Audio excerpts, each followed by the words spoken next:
ഒരു സ്പേസിലുണ്ടായ ഒരു അനുഭവം എനിക്കത്ര ഞാൻ നോക്കിക്കണ്ട ഒരാളിൽ നിന്ന് വരുന്ന ഒരു ചെറിയൊരു മനഃപൂർവ്വമായിരിക്കില്ല മേ ബി. ഈ ഒരു കോൺട്രവേഴ്സി കാരണം എനിക്ക് ഈ ഫാമിലീനെ കുറേ ഡ്രാഗ് ചെയ്തു എന്നുള്ളൊരു ഫീലിംഗ് എപ്പോഴും ഉണ്ട്. അതൊരു ഗിൽറ്റായിട്ട് എൻ്റെ മനസ്സിലുണ്ട്. എനിക്കത് ഒരിക്കലും ടേക്ക് ബാക്ക് ചെയ്യാൻ പറ്റില്ല. ഗിൽറ്റ് എപ്പോഴും ഉണ്ട്. ആദ്യമായിട്ട് എനിക്ക് അഭിനയിക്കണം എന്ന് പറഞ്ഞ ഒരു ആർട്ടിസ്റ്റ്, മുന്നിൽ കണ്ട് പറയുന്ന ഒരു ആർട്ടിസ്റ്റ് ഷൈൻ ചേട്ടനാണ്. അങ്ങനത്തെ ഒരു സ്റ്റോറി ഉണ്ട്, ആർക്കും അറിയില്ല. ഒരു ഹൈപ്പർ പരിപാടി കാണുമ്പോഴും മൂവി ചെയ്യാൻ ഞാനൊരു തീരുമാനം എടുക്കുമ്പോഴും എനിക്ക് ആ ഒരു കുറേ കാലത്തിന് ശേഷം നമ്മളുടെ ഒരു നാട്ടുകാരൻ്റെ ഒപ്പം അല്ലെങ്കിൽ ഞാൻ അഡ്മയർ ചെയ്യുന്ന ഒരു ആർട്ടിസ്റ്റിൻ്റെ ഒപ്പം ഞാൻ ആ സ്പേസ് ചെയ്യുവാണ് എന്നുള്ളൊരു ഫീലിംഗ് എനിക്കുണ്ടായിരുന്നു. ചോദ്യങ്ങൾ കോൺട്രവേഴ്സി ആയിക്കൊണ്ട് കുഴപ്പമില്ല കേട്ടോ. അല്ല, ഷൈൻ ഇപ്പോൾ ഹീലിംഗ് പ്രോസസ്സിലാണെന്ന് പറഞ്ഞല്ലോ. അപ്പോൾ എങ്ങനെയാണ് ഒരു ദിവസം ഇപ്പോൾ കടന്നു പോകുന്നത്? ഒരു ദിവസം രാത്രിയും പകലുമായിട്ട് സിനിമയാണ് ഹീലിംഗ് എന്ന് കഴിഞ്ഞ ദിവസം ഒരു അഭിമുഖത്തിനോട് പറഞ്ഞത്. ഒരു ബ്രേക്ക് എടുത്തിട്ടാണ് സജീവമായിട്ട് സിനിമ മേഖലയിലേക്ക് കടന്നു വരുന്നത്. ഇത് സിനിമ മേഖലയല്ല ഇപ്പൊ. ഇവിടെ ഇവിടെ ബ്രേക്ക് ആയില്ല.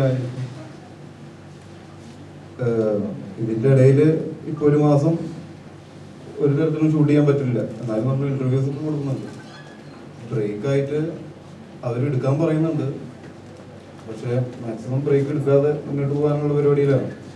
ഇപ്പോൾ 21-ാം തീയതി VKP പടം തുടങ്ങും. അതിൻ്റെ ഇടയിൽ ഈ പടം റിലീസ്. അപ്പോൾ ഹീലിംഗ് ടൈമിന് കുറച്ചും കൂടി സമയം വേണം. അതുകൊണ്ടാണ് ഇതൊക്കെ ഇട്ടുകൊണ്ട് വന്നിരിക്കുന്നത്. ഈ എല്ല് കൂടിച്ചേരാൻ എടുക്കുന്ന സമയം കുറച്ച് കൂടുതലാണ്. മാംസം കൂടിച്ചേർന്നു സർജറി ചെയ്തതിൻ്റെ. എല്ല് നട്ടും ബോൾട്ടൊക്കെ ഇട്ടിട്ട് ടൈറ്റാനിയം വെച്ചിട്ട് ഇട്ടിരിക്കുക. അപ്പോൾ സ്ലിങ്ങിൽ ഇടണമെന്നാണ് ഡോക്ടർ പറഞ്ഞിട്ടുള്ളത്. അപ്പോൾ നമ്മൾ ഞാനൊരു സാധനം വെച്ചിട്ട് ചെറിയ എക്സസൈസും ബോളും ഒക്കെ ആയിട്ട് ഞാൻ നടക്കും. ഇപ്പോൾ എന്തായാലും അറിയാം, 2 മാസങ്ങൾക്ക് മുൻപ് രണ്ടുപേരും തമ്മിലുള്ള ചെറിയൊരു പ്രശ്നങ്ങളൊക്കെ എല്ലാ മാധ്യമങ്ങളിലും ചർച്ചയായിരുന്നു. അപ്പോൾ ഇപ്പോൾ ഷൈൻ ടോം ചാക്കോയും മിക്സി ഇലക്ഷൻസ് തമ്മിൽ എന്തെങ്കിലും തരത്തിലുള്ള പ്രശ്നങ്ങൾ ഇപ്പോഴുണ്ടോ? ഞങ്ങൾ കണ്ടിട്ട് എന്തെങ്കിലും പ്രശ്നമുള്ള പോലെ തോന്നുന്നുണ്ടോ? കണ്ടിട്ട് തോന്നില്ല. അപ്പൊ പ്രശ്നമൊന്നും ഉണ്ടാവില്ല. ഇല്ല, അങ്ങനത്തെ ഇഷ്യൂ എല്ലാവർക്കും അറിയാമല്ലോ. വ്യക്തമായി തന്നെ കാരണം ഞാനത് അഡ്രസ് ചെയ്തോട്ടെ. അത് കുഴപ്പമില്ല. അപ്പോൾ ഇതിൻ്റെ ഒരു കാര്യം പറയുകയാണെങ്കിൽ എനിക്ക് എന്തുകൊണ്ട് അതങ്ങനെ മൂവ് ചെയ്യേണ്ടി വന്നു എന്നുള്ളതിൻ്റെ ഒരു ചെറിയൊരു കാര്യം.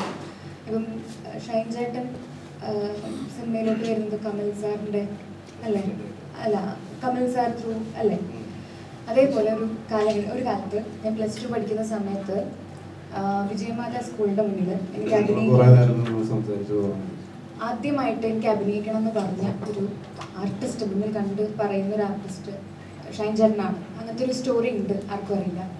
അപ്പോൾ എൻ്റെ മുന്നിൽ വന്ന് നിൽക്കുന്ന ഒരു ആദ്യത്തെ ഒരു ആർട്ടിസ്റ്റാണ്. ആൻഡ് യെസ്, അപ്പം അത് നമ്മൾ പേഴ്സണലി ഞങ്ങളൊരു ഇടവകക്കാരൊക്കെയാണ്. അപ്പം നമുക്കത് ഒരു സ്പെഷ്യലായിരിക്കും. പേഴ്സൺ എന്ന് പറയുന്നത് സ്പെഷ്യലായിരിക്കും. പിന്നെ പോകെ അദ്ദേഹത്തിൻ്റെ ഉയർച്ചകളും കാര്യങ്ങളൊക്കെ നമ്മളെ ഭയങ്കരമായിട്ട് ഒരു ആർട്ടിസ്റ്റ് എന്ന നിലയ്ക്കും മുന്നോട്ട് പോകുമ്പോൾ ഭയങ്കരമായിട്ട് ഇൻഫ്ലുവൻസ് ചെയ്തിട്ടുണ്ട്. ഞാൻ ഓരോ സ്റ്റേജിൽ മുന്നോട്ട് പോകുമ്പോഴും അത് ഇൻഫ്ലുവൻസ് ചെയ്തിട്ടുണ്ട്. അന്ന് അദ്ദേഹം ചെയ്ത ആത്മീയ പ്രസൂലൊക്കെ ചെയ്തിരിക്കുന്ന സമയമാണ് എൻ്റെ ഓർമ്മയിൽ എന്നോട് സംസാരിച്ചിട്ടുണ്ട്.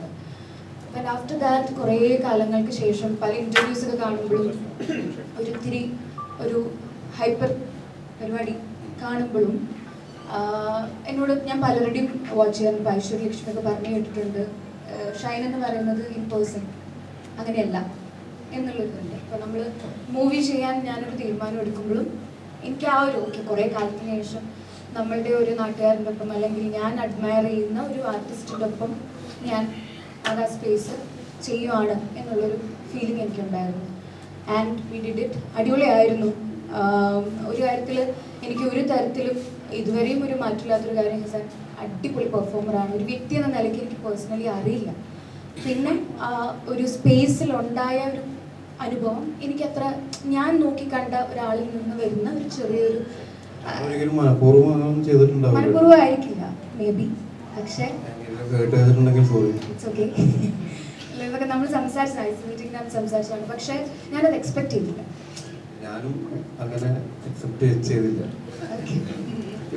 അപ്പോൾ അത് കേട്ടാവും. കാരണം നമ്മൾ ഓരോ നിമിഷവും മൂവിയിലും മാത്രമല്ല ആളുകളെ എന്റർടൈൻ ചെയ്യിപ്പിക്കാനായിട്ടുള്ള ഫൺ രീതിയിലുള്ള സംസാരങ്ങൾ ചിലപ്പോൾ ലൂസ് ടോക്ക് പോലെ മറ്റുള്ളവരെ ഹേർട്ട് ചെയ്യുന്നത് നമ്മൾ പലപ്പോഴും അറിയാറില്ല. എല്ലാവരും ഒരേപോലെ അല്ലല്ലോ ഇപ്പോൾ കാണുന്നതും അല്ലെങ്കിൽ ഒരു ആശയങ്ങളും ഒന്നും എല്ലാം വ്യത്യസ്തമാണ് എല്ലാവർക്കും. അപ്പോൾ അതിലുള്ള വ്യത്യസ്തത നമ്മൾ അല്ലെങ്കിൽ അതേപോലെ ഒരു കാര്യം കേൾക്കുമ്പോഴും 5 പേരും 5 രീതിയിലാണ് എടുക്കുന്നത്. എല്ലാവർക്കും അത് എൻജോയബിൾ ആയിരിക്കില്ല. അത് പലപ്പോഴും എനിക്ക് മനസ്സിലായിരുന്നില്ല. അങ്ങനെ എൻ്റെ ഭാഗത്ത് എന്തെങ്കിലും കേട്ടായിട്ടുണ്ടെങ്കിൽ സോറി. എനിക്ക് പറയാനുള്ളത് പേഴ്സണലി പറയേണ്ട കാര്യമാണ്. മീഡിയസിന് മുന്നിൽ ഇങ്ങനെ വന്നിരുന്ന് പറയേണ്ട കാര്യമല്ല എന്ന് തോന്നുന്നു. അല്ല ഇപ്പൊ നമ്മള് യെസ്, അങ്ങനെയാണെങ്കിൽ അല്ല അല്ല വിൻസി പറയട്ടെ. അത് കൺക്ലൂഡ്.